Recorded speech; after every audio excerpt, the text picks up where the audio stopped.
Bismillahirrahmanirrahim. Assalamualaikum warahmatullahi wabarakatuh. Alhamdulillahi rabbil alamin, wassalatu wassalamu ala asyrafil anbiya'i wal mursalin sayyidina maulana Muhammad wa ala alihi wa sahbihi ajma'in. Qala subhanaka la ilma lana illa ma 'allamtana innaka antal alimul hakim wa la hawla wa la quwwata illa billahil aliyyil azim.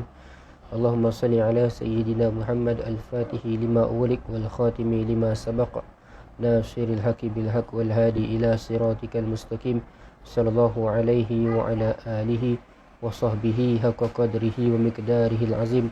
Bismillahirabbil azim wa rasulil karim wal malaikatil muqarrabin. Assalatu wassalamu alayka ya sayyidi ya Rasulullah. Khudh bi yadi qalat hilati adrikni la ilaha illallah wahdahu la syarika lah. Lahul mulku wa lahul hamdu wa huwa ala kulli syai'in qadir. Amma ba'du. Alhamdulillah, bersyukur kita kepada Allah Subhanahu Wa Taala kerana Allah masih lagi memberikan kepada kita ini peluang untuk sama-sama kita membaca kitab Syama'il Muhammadiyah Imam Tirmizi rahimahullah taala, dan insya-Allah kita akan sambung masih lagi pada bab yang ke-25 berkenaan dengan ciri-ciri roti yang dimakan oleh Nabi sallallahu alaihi wasallam. Kita masuk kepada hadis yang ke-137. Qala mu'allifu rahimahullahu ta'ala wa nafa'na bihi wa bi'ulumihi wa barakatihi fid darain amin. An Ibni Abbas radhiyallahu anhuma qala kana Rasulullah sallallahu alaihi wasallam yabitu al-layali al-mutatabi'ah tawiyan huwa wa ahluhu la yajiduna ash'an wa kana aktharu khubzihim khubz asy-sya'ir. Maksudnya diriwayatkan daripada Ibnu Abbas radhiyallahu anhuma, beliau menceritakan Rasulullah sallallahu alaihi wasallam tidur beberapa malam berturut-turut dengan perut kosong. Baginda dan juga ahli keluarganya tidak ada makanan untuk menikmati makan malam. Kebanyakan makanan baginda dan keluarganya ialah roti tepung barli. Jadinya masih lagi pada bab yang menceritakan berkenaan dengan Nabi SAW itu makan roti yang diperbuat daripada tepung barli. Dan juga dalam hadis ini kita dapat melihat betapa susahnya kehidupan Nabi SAW dan juga ahli keluarganya, sehingga pernah berlapar pada malam hari kerana tidak ada makanan untuk dinikmati pada waktu malam. Itu apa yang dihadapi oleh Nabi SAW bersama dengan ahli keluarganya. Pernah berlapar sehingga kan pernah berlapar di malam hari kerana tidak ada makanan untuk dimakan pada malam tersebut. Jadinya apa yang kita boleh ambil daripada pengajaran daripada hadis ini adalah kita dapat lihat satu sikap dan juga gaya hidup Nabi SAW, iaitu bersedikit dalam perkara keduniaan dan sanggup bersabar menghadapi kelaparan. Nabi SAW itu bersikit dengan perkara keduniaan, tidak mengambil dunia ini dengan terlalu banyak, dan juga sanggup menahan sabar, sanggup bersabar kerana menahan lapar. Nabi SAW itu sanggup sabar menahan kelaparan yang dihadapinya oleh baginda dan juga oleh keluarganya. Selain itu, baginda menjauhkan diri daripada meminta kepada orang lain kerana baginda ialah semulia-mulia manusia. Baginda itu menjauhkan diri daripada meminta-minta kepada orang lain sebabkan baginda itu merupakan semulia-mulia manusia. Itu yang kita boleh, pengajaran yang kita boleh ambil daripada hadis berkenaan dengan Nabi itu tidak ada makanan, tidak pernah tidak mempunyai makanan malam untuk dinikmati sebabkan tiada bekalan makanan pada waktu malam. Okay, seterusnya kita masuk pada hadis yang ke-138 berkenaan dengan Nabi SAW itu makan roti yang diperbuat daripada tepung yang kasar. Roti yang diperbuat daripada tepung yang kasar. Hadis ke-138 an Sahli bin Sa'din radhiyallahu anhu annahu qila lahu akala Rasulullah sallallahu alaihi wasallam an-naqi ya'ni al-huwari فقال سهل ما رأى رسول الله صلى الله عليه وسلم النقي حتى لقي الله فقيل له هل كانت لكم مناخل على أهد رسول الله صلى الله عليه وسلم قال ما كانت لنا مناخل قيل كيف كنتم تصنعون بالشعير فقال كنا ننفخه fayatiru minhu ma tara thumma na'jinuh. Maksudnya diriwayatkan daripada Sahal bin Sa'ad radhiyallahu anhu, ditanya kepadanya, adakah Rasulullah sallallahu alaihi wasallam itu pernah menikmati roti daripada tepung yang putih bersih? Orang bertanya kepada Sahal bin Sa'ad, adakah Nabi SAW itu pernah menikmati ataupun pernah makan roti yang diperbuat daripada tepung yang putih bersih?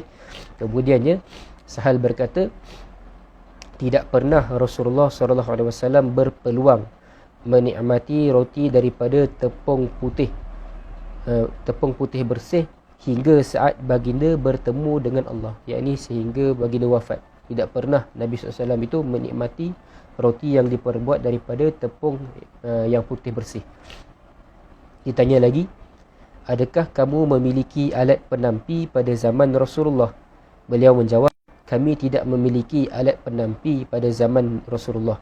Kemudiannya ditanya lagi kepada Sahal, bagaimana pula kamu buat dengan barli untuk membersihkan jerami dan juga antahnya? Jawab Sahal bin Sa'ad, kami meniupnya hingga terbang serbuk-serbuk jerami dan antahnya. Kemudian barulah kami mengulinya hingga menjadi tepung.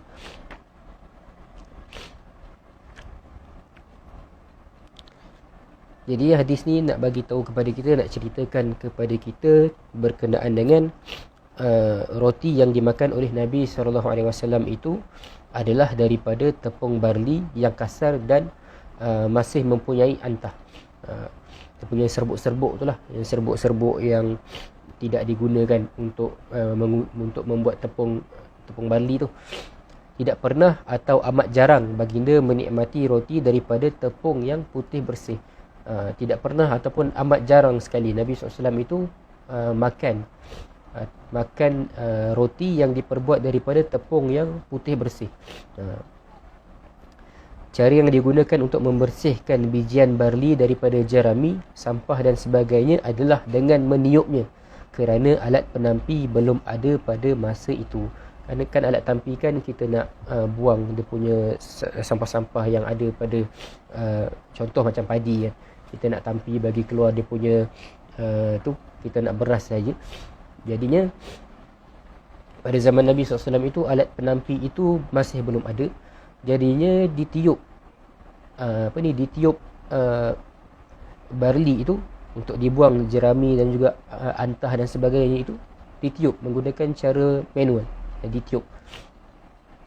Sebabkan tidak ada alat penampi untuk membantu membersihkan pada zaman Nabi SAW. Jadinya pengajaran yang kita boleh ambil daripada hadis ini adalah kita melihat kesederhanaan makanan Nabi SAW, iaitu roti yang dimakan oleh baginda dan keluarganya bukanlah roti yang mewah. Roti yang mewah ni contoh macam sekarang lah. Macam sekarang kita roti yang paling basic, kita makan roti gardenia. Dan roti gardenia yang putih dan sedap dimakan begitu saja kan, roti gardenia. Tapi pada zaman Nabi tidak ada roti gardenia yang macam sekarang ni. Sebabkan roti gardenia itu dibuat daripada tepung gandum. Tepung gandum pada ketika itu amatlah mahal. Yang Nabi Muhammad SAW itu makan daripada tepung barli yang harganya murah. Tetapi tepung gandum pada ketika itu harganya amat mahal lah. Sebab itu Nabi SAW itu tidaklah makan roti yang mewah, hanya makan roti yang biasa sahaja. Baginda dan keluarganya roti yang dimakan oleh baginda dan keluarganya bukanlah roti yang mewah, akan tetapi roti yang biasa atau sederhana. Keadaan itu berterusan hingga saat kewafatan baginda. Dan Nabi SAW itu tidak pernah menikmati roti yang mewah, hanya makan roti yang biasa yang diperbuat daripada tepung barli, dan itulah yang dimakan oleh baginda Nabi SAW sehinggalah hari kewafatan baginda, sehinggalah baginda wafat. Kita juga dapat mengetahui daripada hadis di atas, hadis yang kita bacakan tadi itu, cara pembuatan tepung pada zaman Nabi SAW iaitu masih menggunakan cara manual tanpa banyak peralatan yang membantu. Macam sekarang dah macam-macam inilah peralatan yang membantu, guna mesin dan sebagainya. Kemudian ni paling basic pun guna alat penampi. Tapi pada zaman Nabi SAW itu digunakan cara manual, ditiup untuk dibuangkan segala sampah dan juga jerami yang ada pada barli tersebut. Itu digunakan oleh Nabi SAW. Okay, kemudiannya kita masuk pada hadis yang menceritakan bahawa Nabi SAW itu tidak pernah makan di atas meja. Nabi SAW tidak pernah makan di atas meja. Hadis yang ke-139. An Yunus an Qatadah an Anas bin Malik radhiyallahu anhu qala ma akala Nabiyullah sallallahu alaihi wasallam ala khiwan wala fi syukurujah wala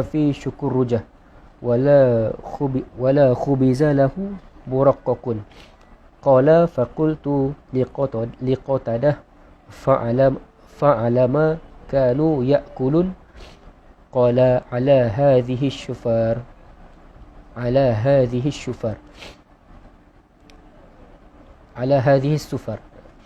maksudnya diriwayatkan daripada Yunus daripada Qatadah yang meriwayatkan daripada Anas bin Malik radhiyallahu anhu, katanya tidak pernah Nabi SAW itu makan di atas meja makan, dan tidak pernah juga di dalam pinggan kecil. Nabi SAW tidak pernah makan di atas meja makan dan juga tidak pernah makan di dalam pinggan kecil. Begitu juga tidak pernah dimasak untuk baginda roti yang lembut. Tidak pernah dimasak untuk baginda itu roti yang lembut. Berkata Yunus, aku bertanya Qatadah, kalau begitu di atas apa mereka makan? Jawab Qatadah, di atas alas begini. Jadinya hadis ini nak menceritakan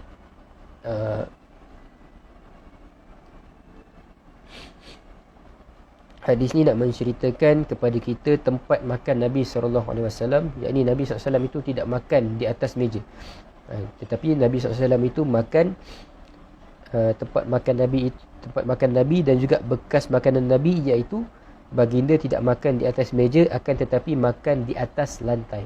Nabi SAW tidak makan di atas meja, tetapi Nabi SAW itu makan di atas lantai. Baginda juga tidak memiliki pinggan kecil untuk mengisi lauk-lauk sampingan, makanan penambah selera dan sebagainya. Tidak ada pinggan-pinggan kecil. Biasanya baginda makan di dalam talam ataupun dulang lah. Nabi SAW makan dan berkongsi makanan dengan orang lain yang makan bersama dengan Nabi SAW. Nabi SAW itu tidak makan di dalam pinggan kecil ataupun makan di atas meja sekali, tetapi Nabi SAW itu makan di atas talam, dan makanan tersebut dikongsikan dengan orang yang makan dengan Nabi SAW, orang yang makan bersama dengan Nabi. Dalam hadis ni, dalam matan hadis ni disebutkan kalimah ataupun perkataan khiwan, yang bermaksud satu tempat tinggi dihidangkan di atasnya makanan supaya kepala tidak perlu menunduk lebih rendah ketika makan. Jadinya dalam penggunaan bahasa pada hari ini, al-khiwan ini menunjukkan kepada hampir menyerupai meja lah. Jadi digambarkan seperti meja, al-khiwan. Tapi Nabi SAW tidak makan di atas meja. Makanan tidak diletakkan di atas meja lah maksudnya. Kemudiannya perkataan syukur rujah, bermaksud pinggan kecil yang digunakan ketika makan untuk mengisi sedikit makanan pembuka selera. Antaranya seperti salatah, iaitu makanan yang seperti acar mentah dalam masyarakat Melayu lah. Orang Melayu kan dia letakkan acar di dalam pinggan-pinggan, acar mentah di dalam pinggan-pinggan kecil kan. Atau makanan penghadam seperti mukhallal. Dan mukhallal iaitu timun atau lobak merah yang dijadikan jeruk. Nabi SAW tidak ada hidangan-hidangan sampingan macam kita makan sekarang lah. Ada acar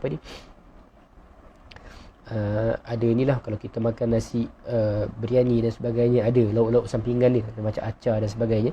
Tapi tidak ada pada zaman Nabi SAW. Kemudiannya Nabi SAW tidak pernah menikmati roti yang lembut, kerana roti yang baginda makan dibuat daripada tepung murah, iaitu daripada jenis asyair. Ini jenis barley lah, barley, syair. Tidak pernah Nabi SAW itu makan roti yang diperbuat daripada tepung yang mahal, dibuat daripada tepung yang biasa saja, yakni tepung syair ataupun barley. Sedangkan roti yang lembut perlu dibuat daripada tepung yang mahal, iaitu daripada jenis gandum. Tepung yang mahal pada zaman Nabi SAW itu adalah tepung gandum. Jadinya tidak mampu untuk Nabi SAW itu makan roti yang diperbuat daripada tepung gandum. Hanya boleh dimakan ataupun Nabi SAW itu hanya mampu untuk makan roti yang diperbuat daripada tepung barley saja. Tepung barley. Macam kita sekarang ni, kalau roti Gardenia itu adalah roti yang paling basic lah, yang paling yang paling semua mampu milik lah, semua orang mampu makan. Tetapi pada zaman Nabi SAW, roti daripada tepung gandum itu adalah roti yang mahal, adalah jenis tepung yang mahal lah, tidak mampu. Hanya mampu untuk makan roti yang diperbuat daripada syair ataupun barley. Tu. Jadi pengajaran daripada hadis yang kita bacakan tadi, hadis yang ke-139, yakni kita dapat melihat sifat tawaduk Nabi SAW. Disebabkan apa? Pada zaman Nabi SAW itu makan di atas meja makan menjadi kebiasaan orang-orang besar dalam kalangan ajam. Orang-orang yang bukan berbangsa Arab pada ketika itu, orang-orang besar lah, mereka ini makan di atas meja, makan di atas meja makan. Sebab itulah baginda tidak suka makan di atas meja makan, kerana hal itu menggambarkan kemewahan dan rasa besar diri pada zaman baginda. Pada zaman baginda Nabi SAW, orang yang makan di atas meja makan ini hanyalah orang-orang pembesar lah, daripada kalangan ajam ataupun orang bukan Arab, orang yang bukan berbangsa Arab. Tetapi pada zaman kita hari ini, makan di atas meja makan tidak lagi menggambarkan kebanggaan ataupun kemewahan seseorang.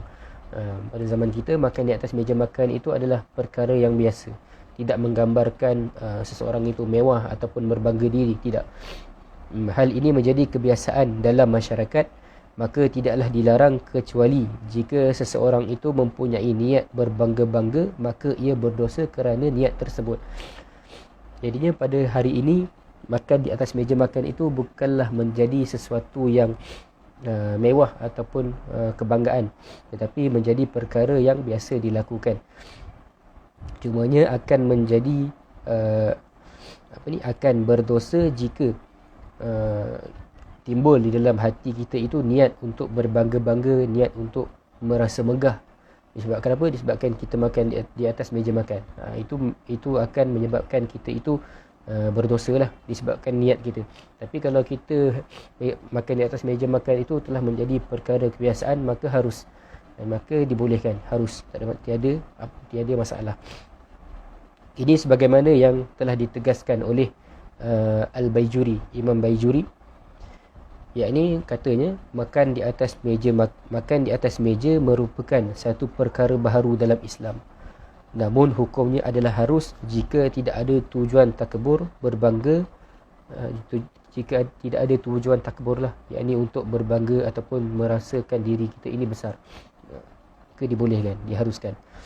Kemudian ni pengajaran yang kita boleh ambil adalah kita juga dapat melihat kesederhanaan Nabi SAW ketika mana makan. Baginda makan menggunakan satu bekas sahaja, iaitu yang berisi makanan asasnya. Tidak ada bekas lain yang berisi makanan pembuka selera ataupun makanan penghadam. Nabi SAW itu makan di dalam talam sahaja. Dan di dalam talam itulah diletakkan makanan asas baginda Nabi SAW. Tidak ada makanan-makanan sampingan, pencuci mulut ke, pembuka selera ke, tidak ada. Hanya makanan asas yang dimakan bersama dengan dikongsikan bersama dengan orang yang makan dengan Nabi SAW. Tabiat makan Nabi SAW itu tidaklah sampai kenyang, tetapi sekadar yang diperlukan untuk hidup dan bergerak sahaja. Baginda hanya akan makan apabila lapar dan akan berhenti sebelum kenyang. Kadang-kadang kita ini salah faham bahawa kita selalu menganggap makan sebelum lapar, berhenti sebelum kenyang. Tetapi Nabi SAW itu mengamalkan makan apabila sedang lapar dan berhenti apabila berhenti sebelum kita kenyang.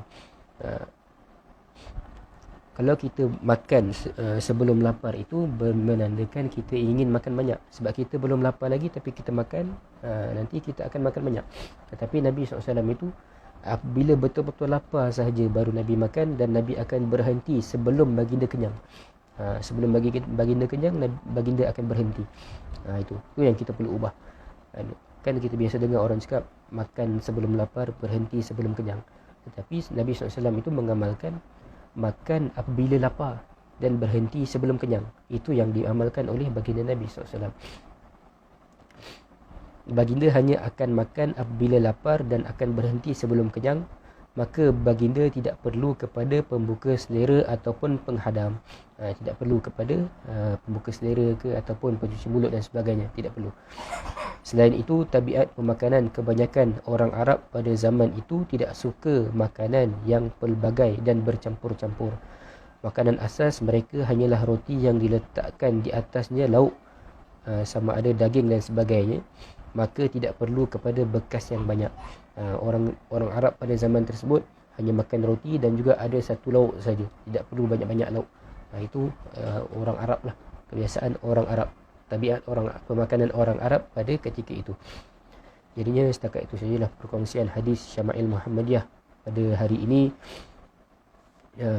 Dan juga hari ini merupakan hari di mana kita ini beramai-ramai memakai pakaian berwarna hijau untuk kita menunjukkan sokongan kita kepada saudara Islam kita yang berada di Palestin, yang berada di Gaza.